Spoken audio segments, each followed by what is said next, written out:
আসসালামু আলাইকুম ভাই, নাম কি? মোহাম্মদ রুবেল। মাশাআল্লাহ, আমার নাম ইলিয়াস রুবেল। এই যে গাবতলী ব্রিজের নিচে কি করেন এত রাত্রে? এনে ঘুমাইতে আইছি। ঘুমাইতে আইছেন? তো বাসা কো? বাসা নাই।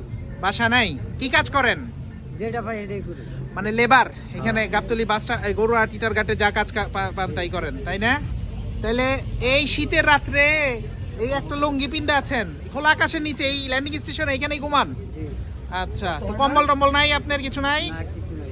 আচ্ছা, মাশাআল্লাহ, আমাদের এই যুবক ভাইরা এখানে আসছে এক এই কম্বল নিয়া বিগ ইফতারের পক্ষ থেকে এক ভ্যান গাড়ি, মাশাআল্লাহ, বিগ ইফতারের পক্ষ থেকে। আমরা কোটবাড়িতেই থাকি, এই এলাকাতেই থাকি। আজকে তো অনেকে আতশবাজি ফুটাইতেছে ওই যে ওইখানে নদীর ওই পার।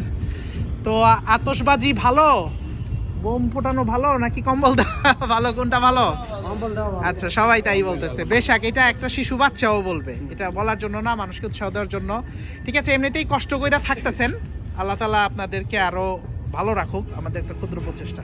ঠিক আছে রুবেল ভাই, থ্যাংক ইউ ভেরি মাচ, জাযাকাল্লাহ, ভালো থাকবেন। আল্লাহ হাফেজ।